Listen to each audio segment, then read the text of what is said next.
Salut tout le monde, c'est Blaze Diamond et aujourd'hui on se retrouve pour une nouvelle vidéo, Guild Wars 2. Donc cette fois pas du farm comme je l'ai fait la dernière fois, mais un petit conseil parce que je trouve que de plus en plus les levels 60-70 n'arrivent pas à construire des builds et en ce moment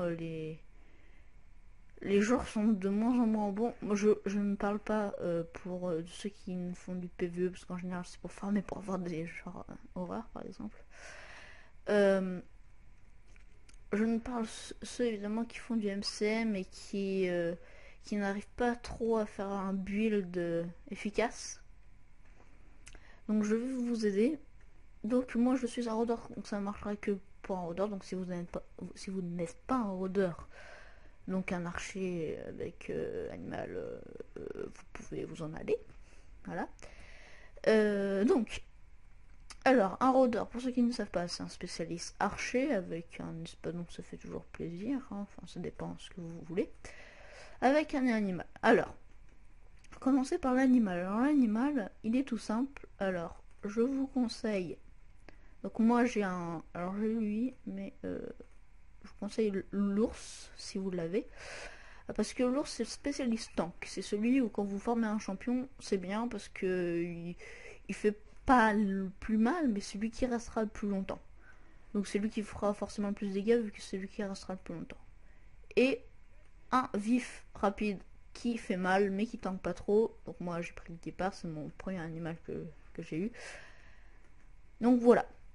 Ensuite, donc pour les armes vous avez un choix assez bien parce que on va équipement, voilà, vous avez un choix assez bien parce que le rôdeur est un quand même de ceux qui a le plus d'armes. Vous n'êtes pas un ingénieur parce que un ingénieur par exemple ça a vraiment pas beaucoup d'armes par fusil ou quoi là. Hop, voilà. Donc alors moi donc je suis full exo, enfin voilà, je suis normal quoi. Alors donc mon build c'est simple, c'est puissance, précision, férocité. Pour ceux qui connaissent, c'est forcément un build DPS. Un build DPS, voilà. Donc c'est tout simple. Évidemment, le build DPS, il a pas mal de puissance. Donc voilà, c'est ce que je vais vous parler après. Pas mal de férocité, etc. En gros, il fait mal, mais il a pas beaucoup de vie, il résiste pas trop. Alors moi, mon truc, c'est rajouter un tout petit peu de vitalité. Donc, ou de robustesse. Donc, moi, j'ai pris robustesse. Voilà, donc, voilà, vous rajoutez un peu de robustesse. Voilà, donc là, par exemple, mon arc, il a un peu de vitalité. Lui, il a un peu de tout. Voilà. Donc, comme vous pouvez le voir, c'est basé DPS, mais avec un peu de robustesse. Ce qui fait que forcément, je fais mal. Et en plus, je résiste quand même assez bien pour un rôdeur. Ensuite, donc vous avez le choix entre arc long ou arc court. Parce qu'un ranger sans arc, ça le fait pas. Donc moi j'ai pris arc long, pourquoi? Parce qu'il fait plus loin, plus il fait mal. Les attaques sont plutôt cool comparé à l'arc court parce que l'attaque 1 est normale, l'attaque 2 fait excessivement mal, l'attaque 3, hop, là évidemment je toucherai mais je deviens invisible, l'attaque 4 pour repousser et l'attaque 5 un AEM, très bien. Là j'ai pas un arc court sur moi mais je sais qu'un arc court c'est basé saignement et empoisonnement. Alors les deux sont bien, ça dépend comment vous jouez, si vous courez autour du gars ou vous restez plutôt mobile, enfin pas très mobile comme moi, et vous pouvez lui faire très mal. Enfin voilà. En deux, je vous conseille soit une épée et un focus, ou un truc comme ça, ou un espadon. L'espadon qui est quand même l'arme la plus utilisée dans Guild Wars. Moi j'ai pris le gardien du cristal parce qu'il a un peu tout, il est assez beau, je trouve son skin est pas mal. Son skin est beau. Et les attaques sont bien aussi, donc normal, l'attaque de l'ours qui fait plus mal, l'attaque de l'oiseau qui peut vous servir à vous déplacer, ça qui le 5, enfin qui assomme, et le 4 pour parer. Donc c'est plutôt pas mal. C'est plutôt pas mal. Vous pouvez aussi prendre une épée en focus, c'est aussi très bien. Ça coûte peut-être un peu plus cher. Ah oui, d'ailleurs, au niveau de l'achat, je vous conseille évidemment exotique. S'il te plaît. Là, je vais bugger un peu en ce moment. Alors, armes. Et on va mettre arc-long. Voilà. Soumettre. Voilà, donc, on a évidemment les plus chers. D'ailleurs, mon objectif, dans pas longtemps, c'est celui-là, c'est morsure d'hiver. En bref. Donc, vous avez beaucoup de... Comment Dark. Pas mal de possibilités. Donc, évidemment, si vous visez dans les plus forts, donc il y a Flamme d'Azur, enfin dans les plus beaux surtout, il y a Flamme d'Azur, voilà. Mais ces stats sont pas super. Hein. Pardon. Parce que, enfin, vitalité, guérison et dégâts par altération, ce n'est pas terrible. Ça fait un peu mal, je sais, mais 620 pièces d'or, ça sera plutôt pour le skin. Donc, ne achetez-le que pour le skin, mais ne le mettez pas. Voilà, sinon ça fait un peu mal. D'ailleurs, sur divers ça va, comme je préfère le mien. Donc après on a les arquelons de Prémurdius. J'arrive pas à le prononcer, c'est grave. Donc c'est un peu l'opposé du mien. C'est un peu de la lave, donc il est sympa. Alors je vous conseille de prendre Berserker parce que c'est quand même Berserker, c'est quand même l'arc qui correspond le mieux, qui coûte je sais le plus cher, mais c'est le mieux.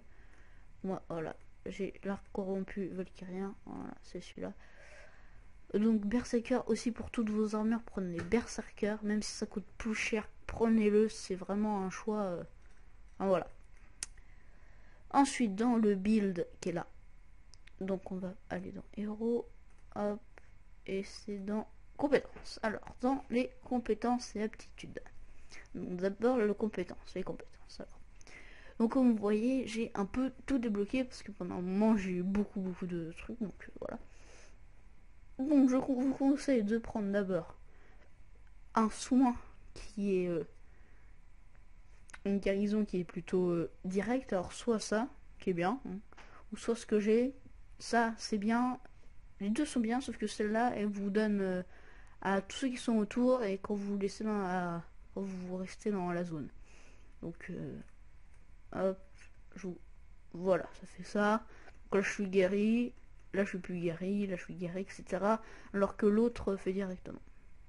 Enfin fait directement et les autres persos, enfin les autres joueurs ne l'ont pas.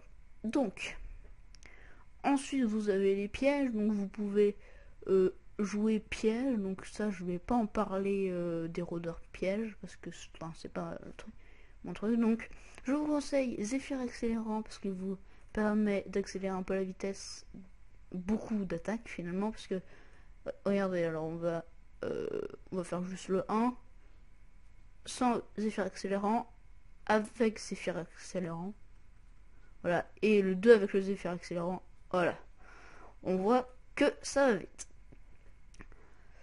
Ensuite, alors j'ai pris signe de la chasse parce qu'il augmente la vitesse de déplacement de 25%, et il vous protège, voilà, prochaine attaque de votre familier inflige plus de dégâts.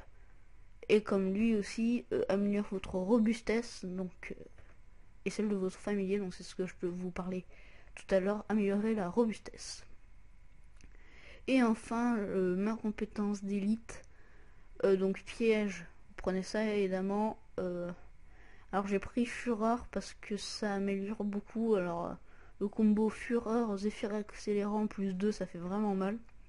Donc je vous conseille. Ensuite, dans les aptitudes, les aptitudes c'est quand même un peu le plus intéressant. Donc comme vous pouvez le voir, j'ai mis tout ça dans la dresse au tir, escarmouche et survie. Donc, lieu du maître. vous obtenez fureur et pouvoir lorsque la somme de votre familier descend. Donc c'est ça en un peu moins puissant. Et je vous jure que... Alors, on va le faire. Hop, voilà. Il dure assez longtemps à refaire, alors c'est bien d'avoir ça. Voilà, on va le mettre. Voilà. Donc ensuite vous avez flèche pénétrante, donc en gros quand vous tirez et qu'il y en a un autre derrière, ça fait mal. Normal. Lieu du BNR, ouais c'est ce que j'ai mis tout à l'heure. Et enfin, signe du BNR, les effets actifs des signes vous affectent également. Donc ça veut dire que, comme vous pouvez le voir, les attaques, tout c'est les familiers, et ça c'est des signes. Hein. Donc par exemple, là, dans le signe actif, donc quand je clique dessus, les attaques ennemies n'infligent aucun dégât à votre familier pendant quelques secondes. Enfin, c'est pas marqué, mais je le sais. Donc forcément, moi aussi, ça va m'arriver. Donc c'est super bien si vous prenez plein la tête et vous voulez vous en aller. Donc les coups critiques confèrent pouvoir. Donc ça c'est tout ce qui concerne la puissance de votre familier et vous. Et un petit en survie. Pourquoi? Parce qu'en fait la survie c'est plus hein, pour les arcs courts, mais parce que franchement un arc lourd des fois il sert un peu de près, même si c'est un peu bizarre, mais des fois il sert de près, alors autant mettre un truc dans survie. Voilà, donc j'espère que vous aura plu ces petits conseils pour les rôdeurs, ce build, donc mettez-le si vous avez assez d'argent, parce que je sais que les berserkers ça coûte assez cher quand même. Donc voilà, un conseil aussi, si vous manquez d'argent, faites un peu comme moi. Par exemple, moi mon manteau, il a été acheté avec des signes d'honneur. Enfin, des signes d'honneur, je sais plus comment ça s'appelle ça. Regardez, portefeuille. Un signe d'honneur, donc voilà, donc vous pouvez acheter des trucs, un signe d'honneur en MCM. Voilà. Donc je vous conseille. N'hésitez pas, vous avez aussi des charges de permutation, donc n'achetez pas Flamme d'Azur pour ses stats. Voilà. Enfin, si vous êtes un rôdeur. Achetez-le que pour son skin, même si ça fait mal, je sais. Bon, j'espère que vous aura plu. N'hésitez pas à vous abonner, ça me fera extrêmement plaisir, à mettre un petit j'aime à la vidéo. Et de mettre un petit com. Merci, voilà. Donc je vous laisse. À ma prochaine vidéo. À plus.